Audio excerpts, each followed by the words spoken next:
Komentar brilian Sri Mulyani mengenai numpuknya utang negara. Kami ingin sampaikan bahwa dalam 3 tahun ini keuangan negara bekerja luar biasa termasuk melalui penggunaan instrumen utang yang akan kita bayar kembali. Indonesia mampu membayar kembali. Yang paling penting menurut saya, utang pinjaman itu harus dipakai untuk hal-hal yang produktif. Kalau negara ini ingin menjadi negara yang terus maju, makmur, adil, bermartabat, dalam hal ini maka pembangunan harus diselenggarakan, tidak boleh ditunda. Kalian tahu nggak, lebih dari 90% negara di dunia ini tuh punya utang. Termasuk negara-negara yang dianggap paling maju dari sisi ekonomi seperti Amerika, China, Jepang, Inggris, Jerman, Kanada, dan lain-lain. Nah, sekarang pertanyaannya, kenapa sih sebagian besar negara itu ngutang? Perlu kalian ketahui, utang itu tidak identik sama negara miskin atau tindakan yang malu-maluin. Bisa cek sendiri nih, bahwa negara-negara yang ekonominya maju dan sejahtera malah punya jumlah utang yang lebih besar dibandingin negara-negara lain. Hutang dalam skala negara itu bisa dipakai buat mengakselerasi atau mempercepat kemajuan sebuah negara.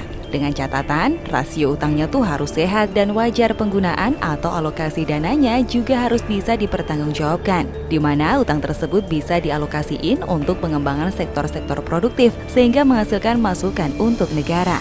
Maka nggak heran jika Menteri Keuangan Sri Mulyani Indrawati meyakini pemerintah akan mampu membayar utang yang kini mencapai 7.734 triliun rupiah atau setara 39,57% terhadap produk domestik bruto per akhir Desember 2022 lalu. Sederhananya, jika negara ingin maju, kata Sri Mulyani, pembangunan harus terus dilakukan. Pembangunan itu nggak boleh ditunda sampai menunggu negara mampu dan tidak berhutang. Pembangunan harus diselenggarakan, tidak boleh ditunda. Tidak ada pembangunan menunggu sampai negaranya kaya, karena tidak akan kaya kalau tidak ada pembangunan.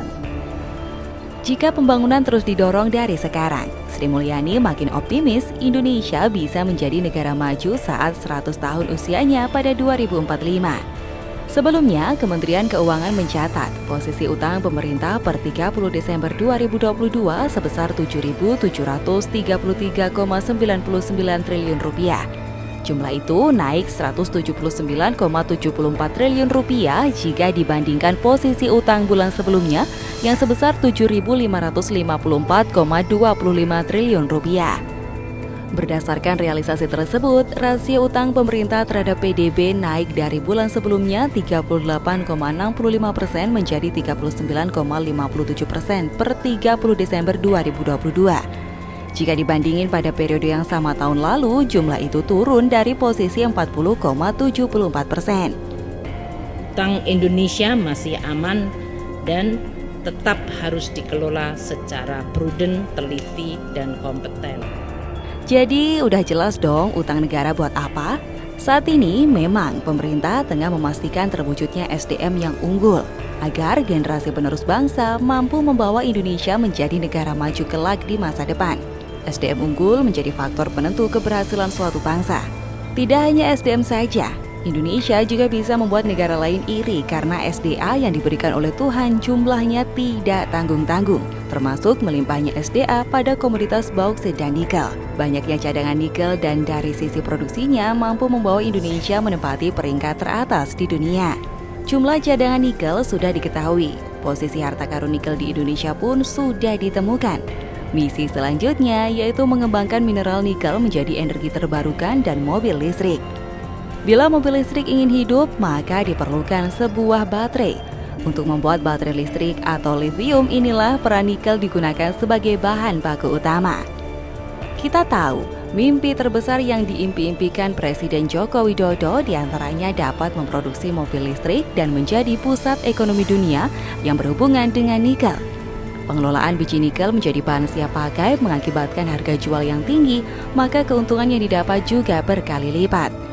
Apabila pengelolaan nikel dilakukan dengan baik dan serius, menjamin hutang negara yang saat ini jumlahnya mencapai 7.000 triliun rupiah lebih dapat terbayar dengan lunas.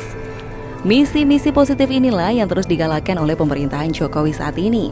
Maka jika sebelah kuar-kuar masalah utang, mungkin mereka tidak paham akan manfaat utang bagi negara. Contoh saja, belum lama ini mantan Sekretaris BUMN Muhammad Said Didu membuat penilaian terhadap pemimpin-pemimpin Indonesia, utamanya dalam hal utang negara.